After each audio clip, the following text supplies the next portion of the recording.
नमस्कार दोस्तों, एक बार मैं फिर से स्वागत करता हूं आप सभी लोगों का आपका अपने YouTube चैनल गुरुवर जी के पे। जी हाँ दोस्तों, तो आज हम फिर से हाजिर हैं आप लोगों के लिए लेकर एक नई जानकारी जो कि रेलवे के पेपर ग्रुप डी के संदर्भ में है।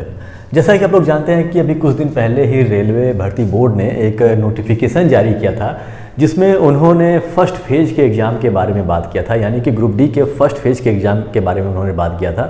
उन्होंने बताया था कि इसका जो पेपर होगा वो 17 अगस्त से लेकर 25 अगस्त तक पहले फेज का एग्ज़ाम होगा और 9 तारीख से आप लोग इसके एग्ज़ाम सिटी और डेट को डाउनलोड करके देख सकते हैं। तो इसी के संदर्भ में जानकारी देना चाहता हूं कि अब वो समय आ गया है, यानी कि आज ही रेलवे भर्ती बोर्ड ने वो लिंक जारी कर दिया है जहां से आप अपना एग्ज़ाम सिटी और डेट जान सकते हैं। तो जैसा कि उन्होंने बताया था कि क्योंकि भीड़ बहुत अधिक है और जैसा कि आपको पता ही है, चाहे एनटीपीसी का पेपर हो चाहे ग्रुप डी का पेपर हो, तो ग्रुप डी में तो और अधिक बच्चे हैं, तो इससे कई फेज़ों में इसका पेपर कराना पड़ता है क्योंकि भीड़ बहुत अधिक रहती है। तो इस बार उन्होंने ये किया है कि अलग अलग जोन से उन्होंने पेपर कराना सुनिश्चित किया है। इसमें उन्होंने बताया था कि सबसे पहले यानी कि पहले फेज में वो ईस्टर्न रेलवे हो गया, साउथ सेंट्रल रेलवे हो गया और वेस्टर्न रेलवे हो गया, तो इसका पेपर पहले कराएंगे। तो आप जब जाएंगे अपना एग्ज़ाम सिटी और डेट देखने, तो वहाँ पे आप ऊपर देखेंगे भी कि सबसे पहले अभी देखिए सभी लोगों का अभी नहीं जारी किया गया है एग्ज़ाम सिटी और डेट।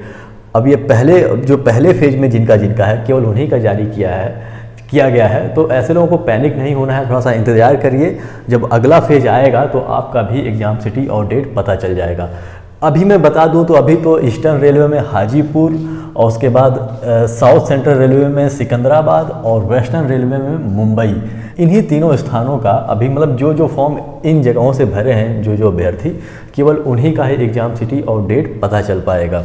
देखिए मुंबई में दो है, एक तो सेंट्रल रेलवे के अंतर्गत आता है और एक वेस्टर्न रेलवे के अंतर्गत आता है। तो अभी वेस्टर्न रेलवे के अंतर्गत आने वाले मुंबई का एग्ज़ाम सिटी और डेट निकाला गया है।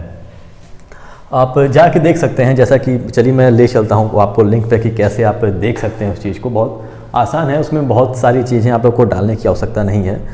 तो सबसे पहले आप यहाँ पे यदि गूगल सर्च में आकर कोई भी आरआरसी का आप वेबसाइट खोल दें, जैसे कि यहाँ पे भोपाल का ही आ गया, तो चलिए मैं भोपाल का ही खोल देता हूँ। तो जैसे ही आप खोलेंगे तो यहाँ पे जब सब्जेक्ट्स नीचे आएंगे तो यहाँ पे देखिए ढेर सारे लिंक आपको प्रोवाइड किए गए हैं जो अभी तत्काल कुछ समय पहले ही आए हैं। सबसे पहले आप लोग को यहाँ पे लिंक मिल जाएगा एग्ज़ाम सिटी स्लिप का और एग्ज़ाम डेट का। तो यहाँ पे जब आप क्लिक करेंगे, यहाँ पे click here to exam city slip link for CBT phase first पे, यहाँ पे जैसे ही क्लिक करेंगे तो एक यहाँ पे देखिए लॉगिन का एक ऑप्शन आ गया है। इसमें देखिए क्या बताया गया है, यहाँ पे आप लोगों का बस east central railway Hajipur, south central railway Secunderabad और वेस्टर्न रेलवे मुंबई का ही केवल इसमें आप लोग को दिखाई देगा। तो यहाँ पे कुछ नहीं मांगा है, बस आप लोग का पंजीकरण संख्या मांग रहा है और आप लोग का डेट ऑफ बर्थ मांग रहा है। पंजीकरण संख्या डालने के बाद, डेट ऑफ बर्थ डालने के बाद जैसे ही आप लॉगिन करेंगे तो आप लोग को एक स्लिप प्राप्त हो जाएगा जिसमें सभी जानकारी दी रहेगी कि आप लोगों का पेपर कहाँ गया है, किस सिटी में गया है और उसका एग्ज़ाम डेट आप लोग का क्या है। ये तो पहली बात हो गई। दूसरी बात ये कि आप लोग एप्लीकेशन नंबर अपना कैसे फाइंड करेंगे। तो देखिए सबसे पहले मैं बता दूं कि ये जो एग्ज़ाम सिटी और डेट है केवल इन्हीं लोगों का जारी होगा, लेकिन यदि आप किसी भी सेंट्रल रेलवे से यदि आपने फॉर्म भरा है, किसी भी स्थान से फॉर्म भरा है आपने, तो आप अपना एप्लीकेशन नंबर प्राप्त कर सकते हैं। इसका भी इन्होंने जो लिंक है वो प्रोवाइड कर दिया है। तो आप कहीं से, चाहे इलाहाबाद से भरे हों, चाहे गोरखपुर से भरे हों, चाहे मुंबई से भरे हों, चाहे हाजीपुर, चाहे गाजीपुर, कहीं से भी भरे हों, तो कोई मतलब नहीं है, उसका लिंक प्रोवाइड कर दिया है जहाँ पे जाकर आप इस लिंक को देख सकते हैं और लिंक के माध्यम से आप अपना एप्लीकेशन नंबर प्राप्त कर सकते हैं। क्योंकि एप्लीकेशन नंबर आपके पास रहेगा, डेट ऑफ बर्थ आप लोग को याद ही है, तो किसी और चीज़ की आवश्यकता नहीं पड़ेगी।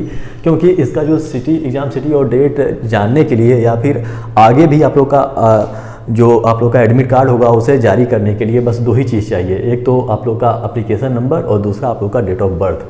अब जैसे कि ये लोग जानते थे, जैसे रेलवे भर्ती बोर्ड जानती थी, अब ये 2019 में बाबा आदम के ज़माने पे इन्होंने फॉर्म निकाला था, तो इन्होंने इतना सुविधा दे दिया है कि बच्चे अपने नाम से, अपने डेट ऑफ बर्थ से कुछ चीज़ें जानकारी डालकर उस पर आप लोग अपना एप्लीकेशन नंबर निकाल सकते हैं। क्योंकि उन्हें पता है कि बहुत सारे अभ्यर्थी तो ऐसे होंगे जिनका शादी भी हो गया होगा इसी बीच में, 2019 से 2022 इतना कम समय होता है और सफाई वफाई में, घर के सफाई में उनका एप्लीकेशन फॉर्म ही गायब हो गया हो।